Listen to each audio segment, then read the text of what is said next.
a esta movida del Rincón en Cuarentena, así que te vamos a disfrutar un poquito, vamos a recorrer con vos, que sos también, como decimos, los custodios de la historia, venís de familia creadora, fundadora de los rodeos. Además fuiste un gran comunicador adelantado cuando todavía la asociación no estaba tan ágil con el envío de los datos. Creaste ese gran grupo de rodeos que todavía tiene gran vigencia. Así que bueno, te vamos a sacar un poquito el jugo y te dejo si querés que nos arranques contando un poquito la historia criollista de tu familia. Primero una aclaración. El grupo ese Rodeos Palestianos lo creé yo. Lo organizó Martínez Evich. Ajá. Yo recién empezaba a conocer el Facebook y bueno, apareció, Martín me convidó, bueno, y lo empezamos a utilizar mucho, pero lo había organizado Martín. Ah, mirá vos, bueno, había sido Martín, te estaba sacando el mérito, Martín, perdoname, pero bueno, sé que vos eras un fiel actualizador, eras el que mantenía a todos informados de cuántos puntos se había hecho en cada corrida y todo, tarea que hoy hace la asociación, pero en ese momento era bastante avanzada lo que hacían. Sí, qué sé yo, fue un fenómeno y que ha perdurado, ¿no? Porque se sigue utilizando. Sí, sí, sí, mucho. La lástima es que esos grupos de WhatsApp son piolas, pero por ahí escaso. Tendría que poder mostrar en algún rincón información, datos, el calendario de las próximas fechas, qué sé yo. Pero bueno, eso es un grupo de Facebook, no es una página web, ¿no? Ujú. Mira, no sé, yo no soy un gran conversador, si vos me preguntás me vas a dar una mano. Sí, sí, sí, yo te voy preguntando, pero bueno, contanos un poquito cómo arranca don Gonzalo Torres, dónde arranca la historia criollista de los Torres. ¿Dónde arrancan los rodeos? Hablemos, porque si no vamos muy lejos. Yo escribí una nota cuando cumplieron los rodeos, no sé, 40 años, o cuando, 50, 45, no me acuerdo cuándo fue. Yo escribí una nota ahí en la asociación que creo que fue la primera vez que yo publicaba algo por escrito, así que me di un laburo, estuve meses laburando con eso. Eso fue en el año 2009, así que mi viejo hacía 2 años. Capaz que ese motivo fue que yo me largué, me animé a darle la... Porque antes de eso, digamos, el talentoso para la tecla para las historias, esas cosas, era mi viejo. Yo. Así que uno estaba medio cohibido con esas cosas, ¿no? Pero creo que salió una linda nota. Y lo que yo puedo contarte tiene que ver con lo que yo escribí aquí, porque es algo que, digamos, cuando vos escribís una cosa y trabajás mucho en eso, te quedan muchas cosas en la memoria. Lo que yo recuerdo es que, eh, y lo que yo cuento un poco en esa nota, es que la historia de la corrida, digamos, yo lo que contaba era la prehistoria de la corrida de vacas, porque era una especie de cuento de cómo habían empezado las corridas de vacas, cuya historia empieza en el año 69. Digamos, en el año 69 se hizo la corrida de vacas en Palermo. Desde el 69 para acá es la historia de las corridas de vacas, que bueno, algún día la escribí bien. Lo escribiré yo, el resto lo escribirá otro. Lo que yo conté allí fue un poco la historia del origen de las corridas, por cómo era, y siempre desde mi punto de vista, que no es la verdad, sino que es mi punto de vista. Ujú. Yo era en ese momento porque aquellos ensayos que se hicieron acá, lo que yo cuento un poco allí es de que en esa época la asociación no tenía más actividad que unas pocas exposiciones. Eh, la reunión del año, la más importante, era Palermo, en julio, en agosto, que sé yo, no me acuerdo en qué época, cuando se hacía. Palermo era la reunión anual, digamos. Y fuera de Palermo, bueno, había algunas exposiciones del interior, Rosario, Tapalqué, Ayacucho. Y la otra, digamos, pero eran, digamos, la más importante era Palermo. Ahí se juntaba todo el mundo. Otoño no existía. Bueno, Otoño existió a partir del año 65, es cierto, pero digamos, en valores de las corridas de los primeros ensayos de rodeo no existía Otoño. Los primeros ensayos fueron en el año 64, 65, 66, por ahí. El lugar en donde se juntaban los criadores era para la marcha. Los que se juntaban, los que estaban con la marcha. Pero eran las reuniones más importantes eran Palermo y la marcha, la más importante, y Ayacucho. En esa época no había tantas pruebas funcionales, porque las pruebas que había en aquella época eran, creo que la de los tambores ya existía, la Taudal existía, y existía la Felipe Z, porque la Felipe Z es una prueba bastante vieja en el país, se llama Felipe Z justamente por Felipe Z. Ballester, que creo que fue el primero que la hizo, con un reglamento que tenía, que era más, creo que habían inventado los uruguayos. No conozco bien esa historia yo, pero el propio Felipe Z la hacía, la prueba en las exposiciones de la década de 50, creo. Pero bueno, no me quiero ir por las ramas. El hecho es que, como había pocas pruebas funcionales, la gente, los criadores se juntaban poco. La gente, digamos, los criadores sabían la bondad funcional de sus caballos, cada uno lo sabía porque la conocía del campo, pero no había un lugar en donde pudieran competir entre ellos, pudieran mostrar lo que tenía cada uno.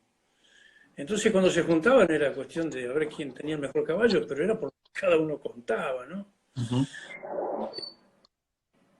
Las primeras pruebas, ya te digo, se hacían en la marcha. ¿Por qué se hacían en la marcha? Porque las marchas se hacían en una estancia. Entonces, en una estancia había hacienda, entonces allí se podía probar con la hacienda. Yo cuento también allí es que el que manejaba la batuta en aquella época, estoy hablando del año 64, 63, 65, era don Roberto Daudan. Era el cantante de iniciativas, ¿no? Y como te decía, para el año 63 creo que había hecho, me parece que era el 63, había hecho una prueba, se había programado hacer una prueba de donde Daudan le estaba pergeñando, digamos, en una cosa que me parece que era cualquier guardián, no me acuerdo. Y la prueba esa no se pudo hacer porque llovió, tuvo el campo a la miseria, finalmente pasó sin pena ni gloria, aunque alguna gente quedó de eso, porque dio alguna crónica en la revista. Pero la cosa es que, claro, las pruebas se hacían una vez al año, se jugaban una vez al año. Entonces, el año 74 hizo una casa, San Miguel. Y allí también se hizo prueba de qué sé yo. Era una cosa distinta, digamos, porque se sacaba hacienda de un rodeo, se llevaba por la costa de un alambre hasta un señuelo. Yo tenía 64, te dije, así que tenía 9 años, era chico. Me acuerdo muy poco de aquello, obviamente no de la recuperación ni nada de eso. Lo poco que yo puse en aquella nota lo recopilé de las revistas, ¿no? Era de aquella época. Era una prueba, digamos, Daudan había pergeñado la prueba medio con la filosofía de los concursos hípicos, digamos, una prueba de alguna manera contra. Y después las faltas se penalizaban con recargos en el cronómetro, ¿no? Como creo que los concursos hípicos se hacen. Bueno, la cosa es que en el 64 una en casa, en el año 65 se habrá hecho otra en el 5, creo que se hizo en el Monti. Pero bueno, era una vez al año, entonces era como que, y cada ensayo era, y además esos ensayos pergeñados de esa manera tenían un problema. y era que era difícil de llevar eso a Palermo, a la pista de Palermo. Entonces, lo que querían algunos, entre ellos mi padre y don Tito Adul también, era ver de armar una cosa que se pudiera, que la final, que digamos, el espectáculo final de la temporada pudiera desarrollarse en Palermo. Bueno, pasaron un par de temporadas, que en el año 67, 68, ahí se empiezan a conocer mi padre con García Recaborde, con los hermanos Santiago, y claro, toda gente joven, de alpargata, botas embarradas, gente de caballo, y miraban con un poco de desdén a los criadores, sobre todo en Palermo. Bueno, y obviamente la pica que hay siempre, digamos, el criador chico, el nuevo hijo del criador que mira a los viejos con un poco de desdén, ¿no? Porque claro, en Palermo se veían caballos de acá, digamos, y el eslogan era el caballo del soldado, el caballo del peón, del patrón, pero arriba estaban los peones, ¿no? Y las pruebas eran, vos calculás que la Felipe Z, en aquella época, no era una competencia de todo el año digamos, con eliminatorios a lo largo de todo el año y una final en Palermo, no era así. La Felipe Z era una prueba auxiliar, una prueba auxiliar que se hacía después de que terminaba la exposición.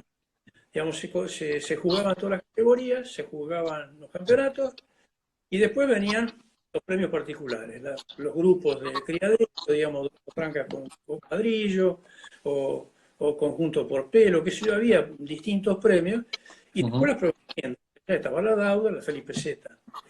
¿Se hacía con qué? Con los caballos que habían ido a la exposición. La exposición morfológica, exacto.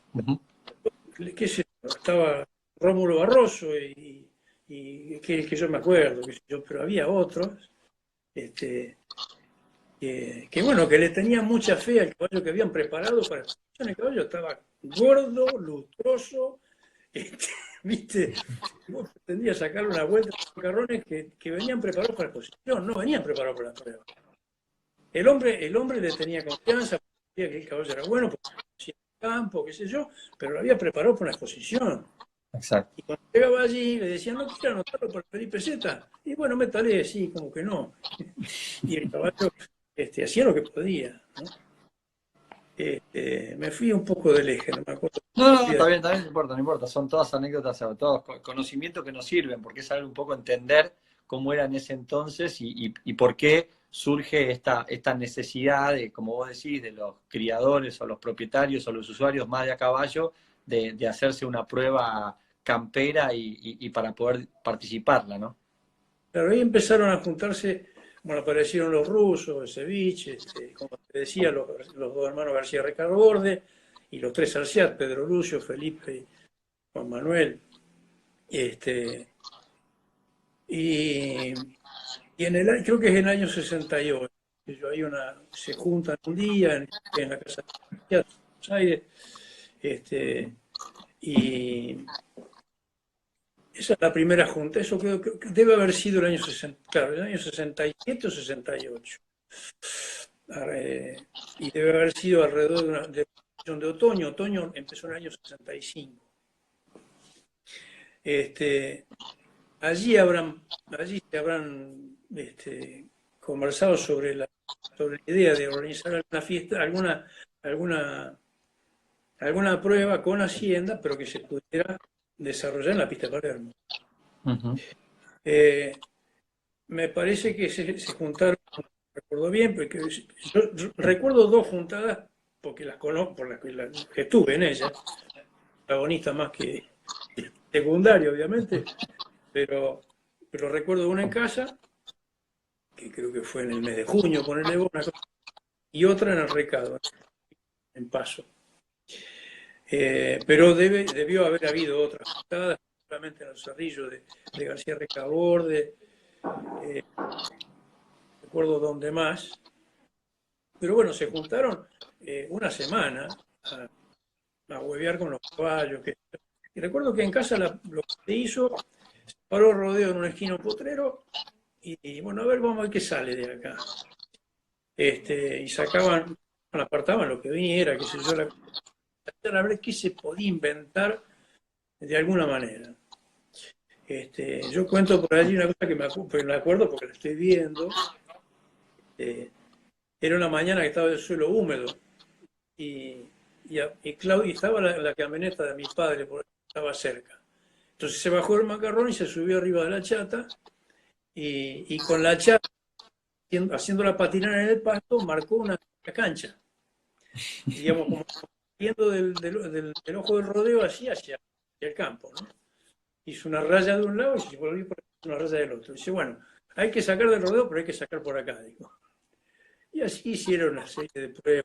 Yo, y obviamente que después venía el asado y la conversación y que cómo será y cómo podemos hacer.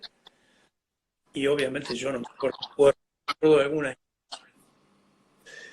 De los ensayos en la recámara, yo tampoco me acuerdo haber estado allí, pero lo cierto es que de esos dos ensayos, la conclusión importante que sacaron es que esa foto es muy linda, esa foto tiene 15 años más. Esos son mi abuelo Pedro de aquel lado y mi padre. La foto es de 1960. Se ve que mi viejo tenía la idea de hacer alguna cosa, y esos dos caballos son el Mascarilla, lo monta mi abuelo, y el hijo, el Pollo, mi padre. Mascarilla fue campeón de Palermo del 53, el Pollo, y por supuesto los dos pasaron por la chaya y el cuchillo a mi padre, porque no resultaron buenos caballos, digamos, dieron premios, qué sé yo, pero no le resultaron como caballos, pero anécdota. Bueno, estábamos en que habían marcado Claro, con la camioneta una cancha y después se ponían a deliberar cómo reglamentar eso que acababan de hacer, digamos.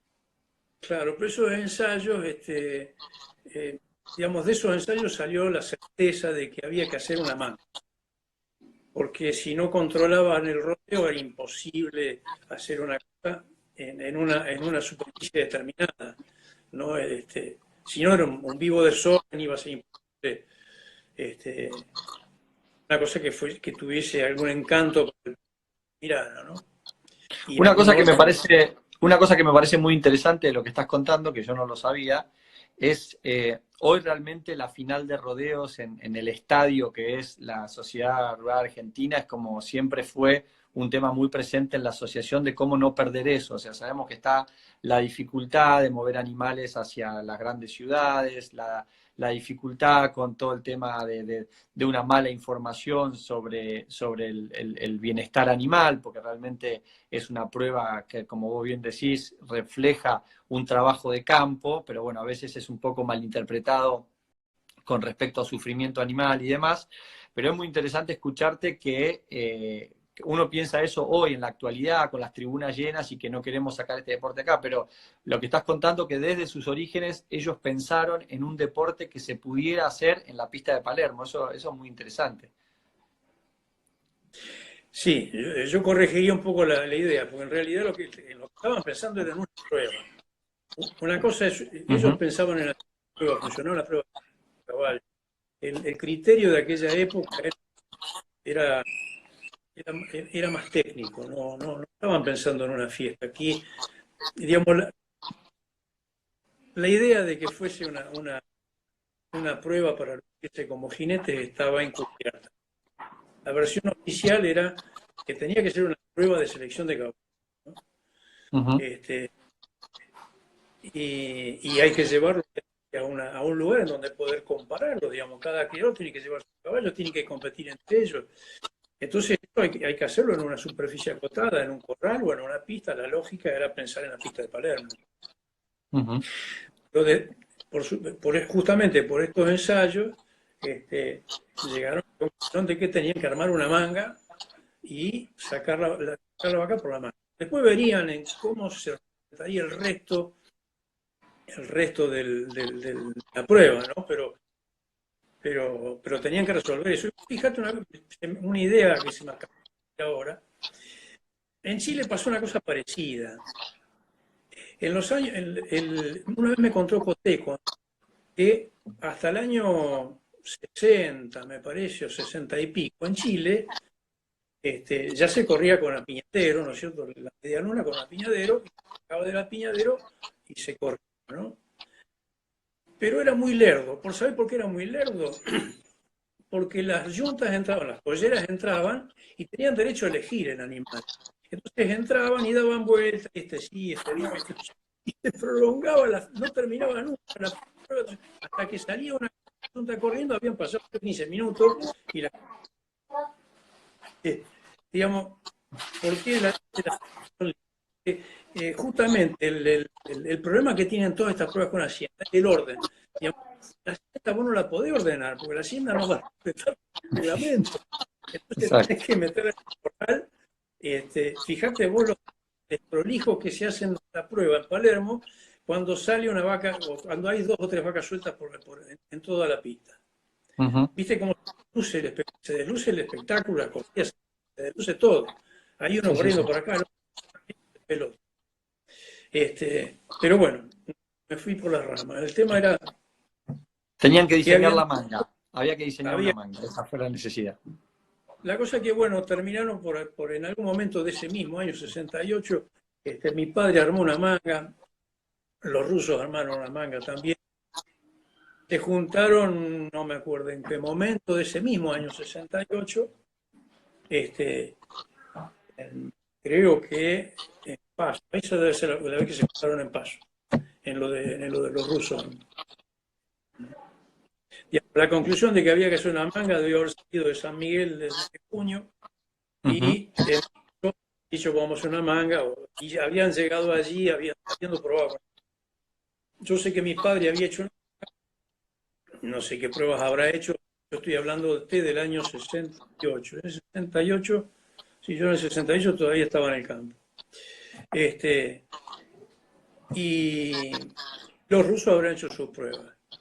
La cosa es que cuando se entraron en el recado, lo cómico fue que estaba también don Osvaldo Anzorena allí en ese momento. Don Osvaldo Anzorena se había ido también al recado, otro de los personajes de aquella época. Y se allí, y papá siempre se reía, porque el ruso le preguntaba, ¿y Gonzalo cómo le fue con la manga? ¿Anduvo bien? ¿Qué dice? ¿Y a ustedes cómo le fue? Decía papá. Porque lo lógico, pero parece que lo que era evidente era que ninguno de los dos con manto, ninguno de los dos había agarrado ni una vaca. Habían renegado. Pero bueno, ahí se encontraban, empezaron a hacer algunas pruebas en la mañana, en el recado, y los que no habían llegado todavía eran los vascos negros. Los García Recaborda no habían llegado todavía. Una cosa que, bueno, hicieron una serie de cosas, agarraron de 100 vacas, agarraron 6 o 7, menos, como se corría en aquella época, ¿no? Pero se empezaron a dar cuenta de que había que meter, la manga era corta, una manga de 3 o 4 metros. Se dieron cuenta de que tenía que ponerse cerca de la tranca de largada y perdí. Calculá que los caballos quedaban adelante de la tranca de largada. Se abría la puerta y la vaca salía de atrás de la grupa los caballos. Por eso que les costaba tanto agarrarla, no tenían tiempo de coordinarse. La cosa es que, bueno, cuando llegaron los vacos negros a la tarde, ellos de entrada nomás se ponían la punta de la manga. Y la vaca venía de abajo de la tranca como un viento, no agarraba ningún. Pero bueno, son cuentos, anécdotas aisladas que se dio de aquel año 68, que fue el año previo al debut de mayo de 69, que se presentó la prueba en sociedad. En realidad se presentó en sociedad por primera vez en noviembre del 68 en el 5 de Monte. Digamos, estas pruebas se hicieron, ya te digo, en San Miguel, en casa, en Los Cerrillos, en lo de los Vascos Negros y en el Recado. Creo que en esos 3 lugares. Y después fueron a la marcha en el 5 y allí...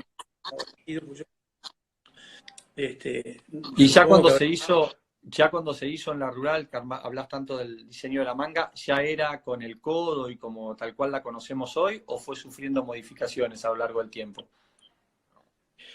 Me parece que no.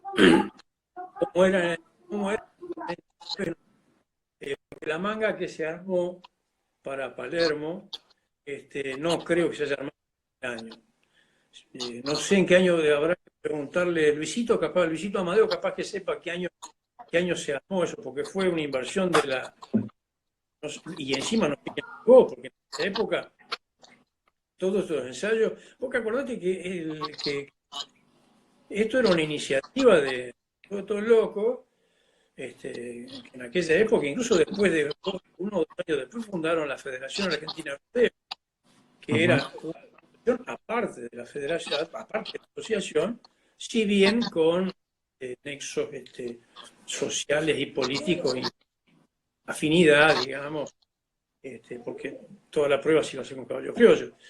Yo no sé quién pagó esa manga. Yo creo, no sé si la pagó la federación, la pagó la asociación, no me acuerdo quién y ni me acuerdo quién hizo. No creo que se haya armado para el primer año. Es más, te digo más, yo me acuerdo de haber visto una manga armada en Palermo por Ribrón. ¿Te acuerdas de Ribrón? Que era la firma Ribrón que hace estructuras para las obras en construcción. Caño, con unas muñecas así que agarran con el otro. Bueno, un año se corrió con una manga que la armó Ribrón. Y era cosa, vos la veías esa manga, no te le arrimaba, pero lo que pasa es que en aquella época no se salía Ahí pegado. nos escribe Pedro Herman, dice que si no es con codo en Palermo no entraba, que por eso, no sé si tiene que ver con eso, por eso que le hacían codo. Sí, por supuesto, sí, la manga se hizo con el codo porque había que armar todo dentro de la cancha. Perfecto. Por eso se hizo con el codo. Pero ¿cuándo se hizo y cuándo esta manga que se fabricó, que la fabricó, ya no me acuerdo la firma, no me acuerdo en qué año fue. Bueno, pero cuando nosotros decimos el primer campeón de rodeos, ¿ya era en ese primer ensayo o cuándo se organizan los famosos, cómo que se llamaban los fortines, ¿no? Que se organizaban en fortines y mandaban representantes a la final. ¿Cuándo sale el primer campeón de rodeos? Mirá, desde algún punto de vista romántico, el primer campeón de rodeo fue el que ganó ese año 99, se supone que fue la primer final. Exacto. Lo que pasa es que desde el punto de vista de como prueba, desde el punto de vista deportivo, habría que pensar en el año 60, digamos, la primera, porque se supone que durante el año 69, el resto de ese año 69, se habrán corrido 2 o 3 corridas, clasificar para el año 70. Lo que se organizaron no fue fortines, se le llamó rodeo, porque era como que, bueno, que en Chile hacía clubes, clubes de rodeo, entonces acá nosotros dijimos, bueno, hagamos rodeos, para que no se llamen clubes, que es una palabra sajona, qué sé yo, llamémosle rodeo, yo. Lo de Fortines es porque había un rodeo que se llamaba Fortín Desobediente y había, no sé si el Fortín Desobediente era uno, no me acuerdo de qué grupo de gente era. Por ejemplo, el nuestro era el rodeo de Merincue. El de Rosario, en lo de Guillermo Crespo, era el rodeo Monteflores. Y ahí cada uno mandaba un representante a la final, se organizaban regionalmente y mandaban Fortín Tiburcio, dice ahí. Tiburcio, dice Martín Crespo. Fortín Tiburcio, dice. Esto no me acuerdo, puede ser. Bueno, entonces, ¿y qué? ¿Mandaban representantes a la final? ¿Era así? La idea era que se organizaran en rodeos y después que cada rodeo designara de acuerdo a una eliminatoria interna o de alguna manera mandara sus clasificados a Palermo. Supongo que ha sido así en aquellos años. Yo sinceramente no me acuerdo mucho. En detalle no me acuerdo cómo era. Está bien. Sí, sí, Contame bueno, contame un poco de la genética de esa época, de esos, ¿sabes? Contemporáneamente con eso, qué animales había? Hoy nos contó Guillermo Crespo que hubo, como vos decís, una primera etapa en donde se usaban caballos inclusive no registrados y después arranca ya todo lo que es el pedigree, ¿no? sí, en los primeros años se permitió correr con caballos aprobados. Se le quiere una categoría caballos aprobados. Se hacía una inspección, qué sé yo, porque bueno, en aquella época se fomentaba mucho críe criollos, cruce con criollos. Era un eslogan Ujú, muy conocido del norte de Santa Fe. Bueno, promovía mucho este, la cruza de mestizos con criollos, ¿no? ujú. Se permitía en los primeros años, hasta el 72, 74 por allí, se permitió correr con caballos aprobados. De hecho, los primeros caballos que corrían los rusos eran caballos aprobados, no eran caballos criollos. Ujú. Eran cruz, criollos, caballos. Este, la yegua que corría, la polilla que corría Manuel Ballester, la polilla no me acuerdo cómo se llamaba la compañera que corría Lucio, no sé si eran criollos, que este, no tenían prefijo, me parece no sé, por ahí soy yo que estoy mal informado, pero, No, está pero bueno, bien. se corría Se con caballos aprobados. coexistía, había caballos que eran registrados, aprobados, pero no de pedigree, digamos. No Inspeccionados, era, pero no de pedigree. eh, Bueno, y la genética que vos te acordás que andaba bien en ese momento, o la que más se repetía, o cada uno tenía la suya y no se mezclaban. y lo que pasa es que en aquella época había muy poca gente corriendo vacas, había 6 o 7 yuntas corriendo vacas, ¿me entendés? Entonces hablar de Ujú. genética en esa época no tiene mucho sentido. Si querés me pongo a inflarme como un sapo y te cuento que la mejor genética era la del viejo Torres, pero el viejo Torres era el que tenía caballos criollos para correr allí.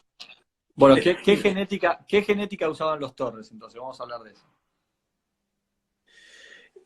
Mirá, papá en aquel momento, este,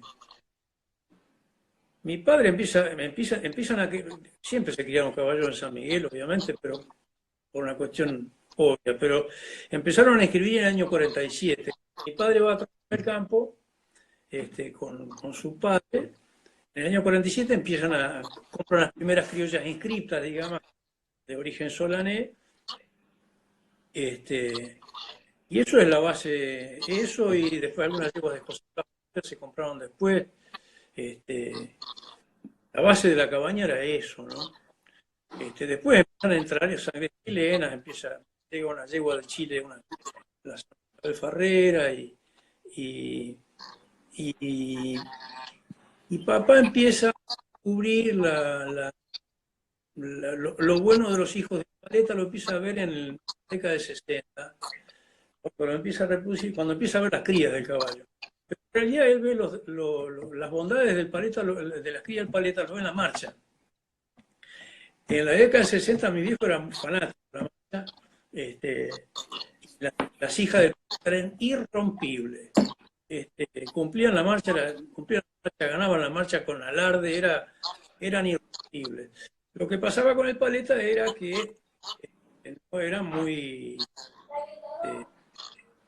bonita, no había buena estructura, algunos te fronterizo, qué sé yo. El caballo padre, el paleta era un lindo caballo y muy típico, qué sé yo, pero en casa, este, fíjate vos que el paleta se reprodujo unos pocos años, digamos hasta el 62, una cosa así, y en el 63, 64 ya empieza a reproducir el Santa Fe, es un hijo del paleta. Ujú. Eh, Era un caballo más discreto, más bonito, entonces empieza a reproducir el Santa Fe. De todos esos años 60, este, incluso lo deja de usar el caballo, y hay caballos, yo mirando los libros de servicio te lo digo, hay muchos caballos de otro origen, de la pena, bueno, de Ballester, de Amadeo, qué sé yo.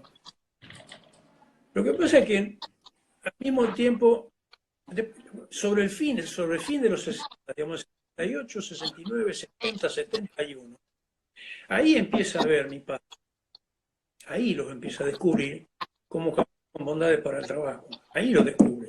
Cuando empieza a jorobar con los rodeos, bueno, la primera yunta que corre, el Paleta, Ujú, y eran muy buenos caballos para lo que era la época y para lo que era la equitación de la época, la equitación de aquella época. Vos lo ves, si vos ves las filmaciones de aquella época y las comparás con la fecha actual, es una risa, ¿viste? Pero es lo mismo que ver jugar compararlo a Fangio con Schumacher, ¿viste? ujú, Los dos eran un genio, pero era un genio cada uno en su momento, ¿no? Mi padre empieza a descubrir las bondades empieza a descubrir las bondades de la sangre chilena. En 68, 70, por ahí los empieza a descubrir. Ahí ujú, empieza a descubrir que eso era otra cosa. Este, Al mismo tiempo, mi padre conocía a don Alberto Araya, y pico, porque mi padre lo conoció a Araya en el año 53 o 54 por ahí, en la Quinta Normal, en Chile. ujú. Este, y después, bueno, Araya vino muchas veces acá, vino de jurado, muchas veces a la Argentina. Este, los chilenos vinieron en el año 52, era una media luna de la pista de Palermo. Digamos, la relación con Alberto fue una vieja relación. Cuando, cuando en el año 70 eh, llega Allende al gobierno, y bueno, en Chile pasa lo que pasa, y don Alberto decide traerse las yeguas para acá, mi papá se babeaba, porque decía, bueno, sí, tráigala para acá. Hizo lo imposible, porque en el año 70 llegan 35 yeguas de allá, llegan acá con el aniversario. El aniversario era el padrillo más importante que venía con la yegua de Araya, algunas de Carlos Noguera, y un par de padrillos jóvenes, el Llanero, el Novillero, creo, y alguno más. Este, pero vos me preguntabas por cuáles eran las sangres, que yo te cambiaría un poco de cosa, digamos, lo que mi padre descubre, o cree descubrir en ese momento, es que, las sangres chilenas eran otra cosa. Mi padre ya sabía que eran otra cosa porque lo había visto en Chile. Mi padre estuvo Ujú. en Chile solamente en 54, mi padre estuvo en Chile cuando era un chico, en el año 40. Y mi abuelo conocía a los chilenos del principio de siglo porque había estado en Chile. Eso, a ver, en Buenos Aires y en la provincia de Buenos Aires, don Emilio Solanés sabía lo que era el caballo chileno, ya lo había visto él.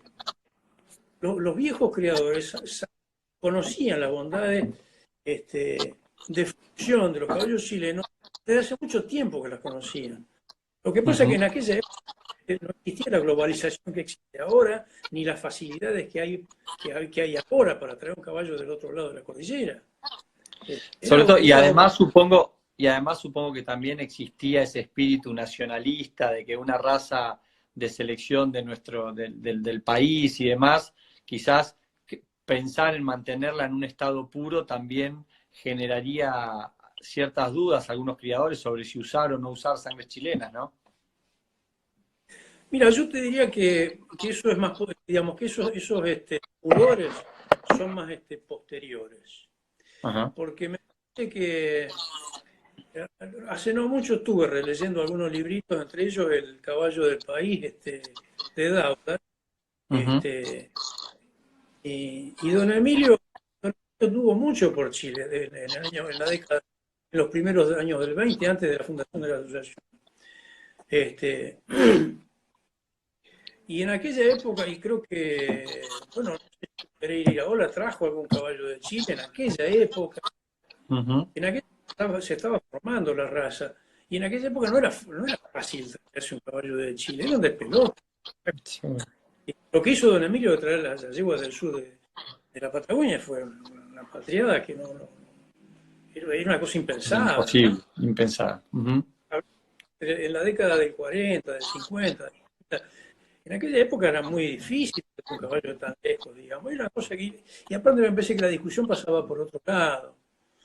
Este, Todo este pudor que hay bueno, la morfología argentina, y la que nosotros vemos en Chile, bueno, qué sé yo comprendo que los criadores puristas, muy morfologistas, miren con desconfianza todo el cerro, porque es cierto que en Chile hay más diversidad morfológica y no hay no es que hay acá. En Chile miran otra cosa.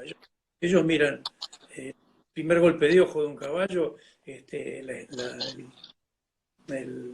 tipo de un caballo, y después si hay, y los adornos, digamos, pero no son exquisitos para Sí, ver sí. las líneas. No es el objetivo principal de la selección, digamos. No, de ninguna manera.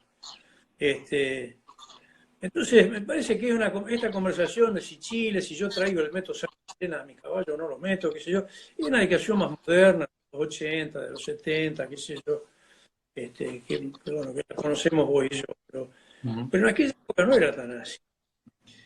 La cosa es que cuando mi padre cree descubrir las bondades funcionales de esos caballos,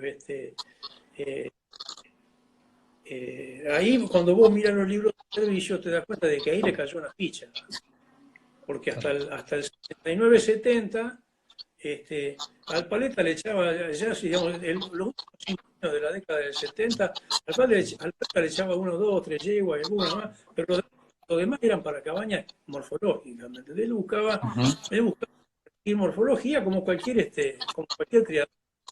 Lo que pasa es que empezó a descubrir que el Paleta estaba un caballo bárbaro.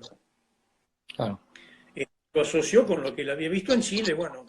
Además, creo haber escuchado historias, por ejemplo, que cuando se juntaban para las primeras corridas, cuando llegaba el momento de ensillar y demás, había animales flojos de cincha, animales que cuando se cinchaban o cuando los montaban salían con el lomo duro, inclusive salían corcoveando y después esos mismos caballos se los calentaba un poquito y se los llevaba a correr vacas. O sea, estamos hablando de cosas impensadas hoy en cuanto a la selección de temperamento, doma, mansedumbre y docilidad, o todo lo que uno ve en cualquier corrida de rodeo actual, ¿no? Sí, no, incluso los mejores caballos de aquella época, de la década del 70 y el 80, los mejores caballos de aquella época, comparado con los caballos que vemos hoy en día, eran unos ocos. Así que, ya, hoy escuchaba la nota que le hiciste a Guillermo, que fue encantadora la nota, fue muy linda realmente, y me hizo acordar, Guillermo, a una anécdota.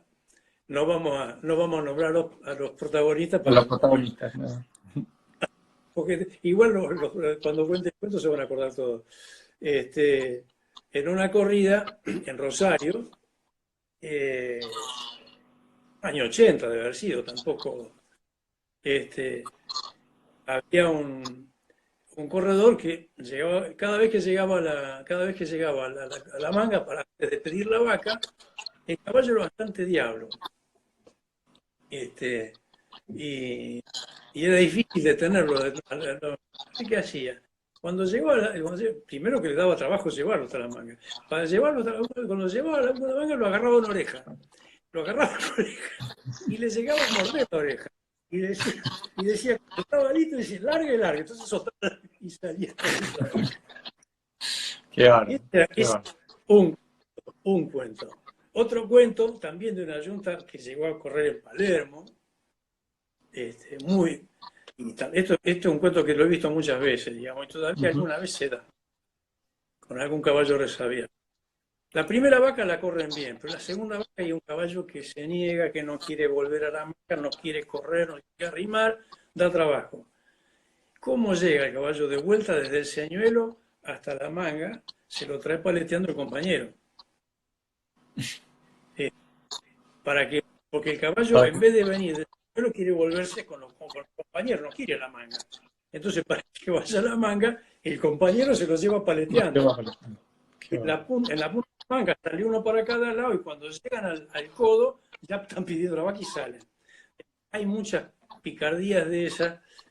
En aquella época era moneda corriente, porque hoy vos ves que Hoy ver la pista de Palermo es una cosa tan... yo creo que a la gente que le gustan los caballos, hay una... mira, yo voy a hacer una comparación, para algunos sonará ridícula, ¿no? Cuando uno escucha alguna al Teatro Colón o algún teatro sinfónica, hay un momento antes de que la orquesta empiece a sonar, que están todos afinando. Hay un acorde de fondo muy suave, qué sé yo, y vos ves que está todo el mundo afinando, cada uno está afinando su instrumento. Uno está afinando un cello, el otro una trompeta, siempre por bajo, muy bajito, y hay un rumor que es aterrador. Después de eso entra el director de orquesta y arranca la música, ¿no? Pero esos 5 minutos previos son una cosa encantadora.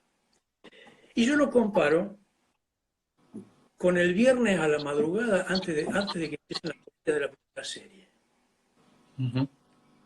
Es una hora encantadora. Verlo a cada uno concentrado en su caballo, o conversando al tranco, conversando con un compañero, uno haciendo una troya por allá, el otro arrimándolo a la manga para que el caballo se sosiegue al lado de la manga. Uno está en su cosa, pero aparte vos estás viendo, son 30 yuntas, estás viendo 60 tipos de caballos, y pico tipos de caballos, pero 55 tipos arriba de caballo superlativo. Y es un espectáculo que no se ve, yo no sé si existe en algún lugar. Bueno, en Chile lo ves, en Chile vos vas, lo ves en Rancagua, pero vos ves tanta gente de a caballo y tantos buenos caballos, todos juntos, es un espectáculo raro para este mundo globalizado, ¿no? Pero bueno, veníamos de lo que...